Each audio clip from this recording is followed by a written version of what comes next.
ಕಾಂತಾರ ಚಿತ್ರದಲ್ಲಿ ತೋರಿಸಿರುವಂತ ಈ ಪಂಜುರ್ಲಿ ದೈವವನ್ನ ಎಲ್ಲರೂ ನೋಡೇ ಇರ್ತೀರಾ.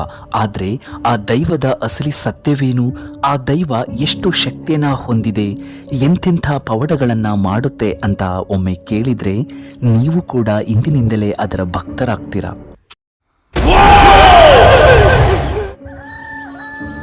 ಸೃಷ್ಟಿಯ ಆದಿಕಾಲದಲ್ಲಿ 2 ಕಾಡು ಹಂದಿಗಳು ಹುಟ್ಟುತ್ತವೆ.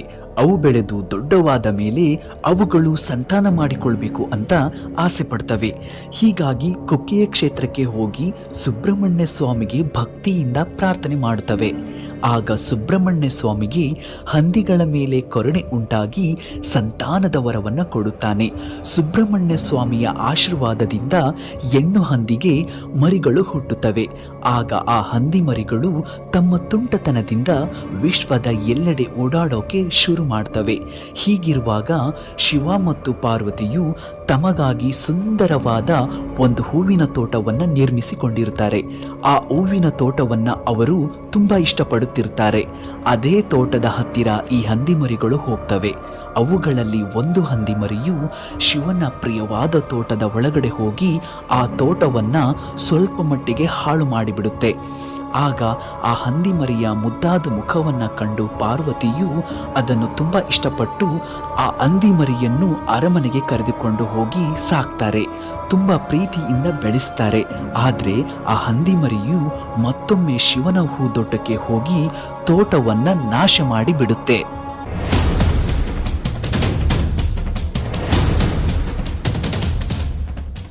ಇದನ್ನು ಕಂಡ ಶಿವ ಕೋಪಗೊಂಡು ಹಂದಿಯ ಮೇಲೆ ಬಾಣವನ್ನು ಬಿಟ್ಟು ಕೊಂದು ಹಾಕುತ್ತಾನೆ.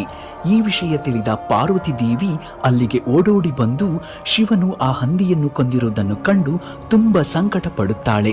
ನಾವೇ ಸಾಕಿ ಬೆಳೆಸಿದ ಈ ಹಂದಿ ಮರಿಯ ಪ್ರಾಣವನ್ನ ತೆಗೆದುಬಿಟ್ರಲ್ಲ ಎಂದು ದುಃಖದಿಂದ ಆ ಸಾವನ್ನಪ್ಪಿದ ಹಂದಿಯನ್ನು ಬದುಕಿಸಿಕೊಡಿ ಪ್ರಭು ಎಂದು ಶಿವನನ್ನು ಬೇಡಿಕೊಳ್ಳುತ್ತಾಳೆ. ಆಗ ಶಿವ ಪಾರ್ವತಿಯ ದುಃಖ ಗೋಳಾಟವನ್ನು ಕಂಡು ಆ ಹಂದಿ ಮರಿಗೆ ಮರುಜೀವ ಕೊಟ್ಟು ಬದುಕಿಸುತ್ತಾನೆ. ಅಷ್ಟೇ ಅಲ್ಲದೆ ಆ ಹಂದಿಗೆ ದೈವಿಕ ಶಕ್ತಿಗಳನ್ನ ವರವಾಗಿ ನೀಡಿ, ನೀನು ವರಹ ರೂಪಿಯಾದ ಪಂಜುರ್ಲಿ ದೈವವಾಗಿ ಭೂಲೋಕವನ್ನ ಪ್ರವೇಶಿಸು, ಅಲ್ಲಿ ಸತ್ಯ ಧರ್ಮ ನ್ಯಾಯವನ್ನು ರಕ್ಷಿಸುವ ದೈವವಾಗಿ ಮೆರೆದಾಡು. ಅಲ್ಲಿ ನಿನಗೆ ಅನೇಕ ಭಕ್ತರು ಹುಟ್ಟಿಕೊಳ್ಳುತ್ತಾರೆ. ಅವರು ನೀಡುವ ನೈವೇದ್ಯವನ್ನು ಸ್ವೀಕರಿಸಿ ದುಷ್ಟರನ್ನು ಶಿಕ್ಷಿಸಿ ಮೋಕ್ಷದ ದಾರಿಯನ್ನು ತೋರಿಸು ಎಂದು ಹೇಳಿ ವರವನ್ನು ಕೊಡುತ್ತಾನೆ.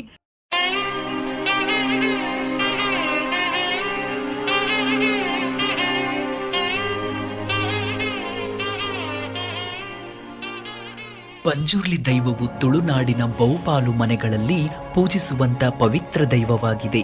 ಇನ್ನು ಪಂಜುರ್ಲಿ ದೈವದ ನಿಗೂಢ ಶಕ್ತಿ ಮತ್ತು ಪವಾಡಗಳ ಬಗ್ಗೆ ಕೇಳಿದರೆ ನಿಜಕ್ಕೂ ದಿಗ್ಭ್ರಮೆಗೊಳ್ತೀವಿ. ಹೌದು, ಕರಾವಳಿಯ ಜನರು ತಮಗೆ ಯಾವುದೇ ರೀತಿಯ ಸಮಸ್ಯೆ ಬಂದರೂ ಕೂಡ ಈ ಪಂಜುರ್ಲಿ ದೈವದ ಮೊರೆ ಹೋಗ್ತಾರೆ. ಸಾಕಷ್ಟು ಸಮಸ್ಯೆಗಳನ್ನು ಈ ದೈವದ ಸನ್ನಿಧಿಯಲ್ಲೇ ಬಗೆಹರಿಸಿಕೊಳ್ತಾರೆ. ಮನುಷ್ಯನಾದವನು ಸತ್ಯವನ್ನೇ ನುಡಿಯಬೇಕು, ಧರ್ಮದ ಮಾರ್ಗದಲ್ಲೇ ನಡೆಯಬೇಕು, ಅಧರ್ಮದಿಂದ ದೂರವಿರಬೇಕು ಎಂಬ ಕಟ್ಟಳೆಯನ್ನ ನಡೆಸಿಕೊಂಡು ಹೋಗುತ್ತಿರುವ ದೈವವೇ ಈ ಪಂಜುರ್ಲಿ. ಆದ್ದರಿಂದ ಈ ದೈವವನ್ನ ಧರ್ಮದ ದೈವ ಎಂದು ಕರೆಯಲಾಗುತ್ತೆ. ತುಳುನಾಡಿನ ಪ್ರದೇಶಗಳಲ್ಲಿ ಯಾರಾದರೂ ಸಾವನ್ನಪ್ಪಿದ್ರೆ ಅಂಥವರ ಆತ್ಮವು ಆಯಾ ಕುಟುಂಬದ ಪಂಜುರ್ಲಿ ದೈವದ ಕೈಯಲ್ಲಿರುತ್ತೆ ಎಂದು ಹೇಳಲಾಗುತ್ತೆ.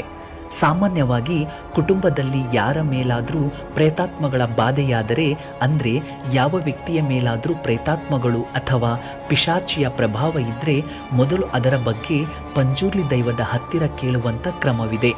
ಆ ಸಮಯದಲ್ಲಿ ಆ ವ್ಯಕ್ತಿಯ ಮೇಲೆ ಬೇರೆ ಆತ್ಮಗಳ ಪ್ರಭಾವವಿದೆ ಎಂದು ದೈವಕ್ಕೆ ತಿಳಿದು ಬಂದರೆ ಕೋಲದ ಸಮಯದಲ್ಲಿ ಅವುಗಳಿಗೆ ಶಿಕ್ಷೆ ಕೊಟ್ಟು ಆ ವ್ಯಕ್ತಿಗೆ ಮುಕ್ತಿಯನ್ನು ಕೊಡುತ್ತದೆ. ಹಾಗೆಯೇ ಕುಟುಂಬದಲ್ಲಿ ಗಂಭೀರ ಕಲಹಗಳಿದ್ದರೆ ಅದನ್ನು ಮೊದಲು ಪಂಜುರ್ಲಿ ದೈವದ ಮುಂದೆ ಕೇಳಲಾಗುತ್ತೆ. ಕೋರ್ಟ್ನಲ್ಲಿ ಬಗೆಹರಿಯದ ಸಮಸ್ಯೆಗಳನ್ನು ಪಂಜುರ್ಲಿ ದೈವವು ಬಗೆಹರಿಸಿದ ಅದೆಷ್ಟೋ ಉದಾಹರಣೆಗಳಿವೆ. ಪಂಜುರ್ಲಿ ಎಂದರೆ ಹಂದಿ ಮುಖವನ್ನು ಹೋಲುವ ಒಂದು ಶಕ್ತಿಶಾಲಿ ದೈವ.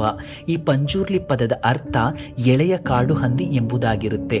ನಮ್ಮ ಪೂರ್ವಜರು ತಾವು ಬೆಳೆದ ಬೆಳೆಗಳನ್ನು ರಕ್ಷಿಸಲು ಪಂಜುರ್ಲಿ ದೈವವನ್ನು ಪೂಜಿಸುತ್ತಿದ್ರು. ನಂತರ ಅದೇ ಭತ್ತದ ಅಕ್ಕಿಯನ್ನ ಪಂಜುರ್ಲಿ ದೈವಕ್ಕೆ ಅರ್ಪಿಸುವ ಆಚಾರ ಇತ್ತು ಎಂದು ಹೇಳಲಾಗುತ್ತೆ. ಇನ್ನು ಕೋಲ ಕಟ್ಟುವ ಸಮಯದಲ್ಲಿ ದೈವ ನರ್ತಕರ ಮುಖಕ್ಕೆ ಹಂದಿಯ ಮುಖವಾಡವನ್ನು ತೊಡಿಸಲಾಗುತ್ತೆ. ಕೋಲದ ಸಮಯದಲ್ಲಿ ಆ ನರ್ತಕನ ಮೇಲೆ ದೈವವು ಪ್ರವೇಶ ಮಾಡುತ್ತೆ.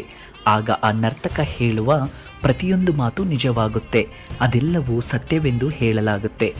ಹಾಗೆ ಈ ಪಂಜುರ್ಲಿ ದೈವದ ಎಡಗಣ್ಣನ್ನು ನೋಡುವುದರಿಂದ ಯಾವುದೇ ದುಷ್ಟ ಶಕ್ತಿಗಳ ದೃಷ್ಟಿ ಏನಾದರೂ ನಮ್ಮ ಮೇಲೆ ಬಿದ್ದಿದ್ರೆ ಆ ಎಲ್ಲ ದೃಷ್ಟಿಯೂ ನಾಶವಾಗುತ್ತಂತೆ. ಇದೇ ಕಾರಣಕ್ಕೆ ತುಂಬ ಜನ ಆ ದೈವದ ಎಡಗಣ್ಣನ್ನು ನೋಡೋಕೆ ತುಂಬ ಕಾತುರದಿಂದ ಕಾಯುತ್ತಾರೆ.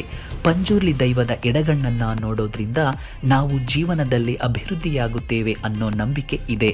ಅಷ್ಟೇ ಅಲ್ಲದೆ ಪಂಜುರ್ಲಿ ದೈವದ ನರ್ತನೆ ಮಾಡುವ ವ್ಯಕ್ತಿಯ ಉಸಿರು ಕೂಡ ಕೋಲದ ಸಮಯದಲ್ಲಿ ನಮಗೆ ತಾಕಿದ್ರೆ ಅದೃಷ್ಟ ಅಂತಲೇ ಹೇಳ್ತಾರೆ.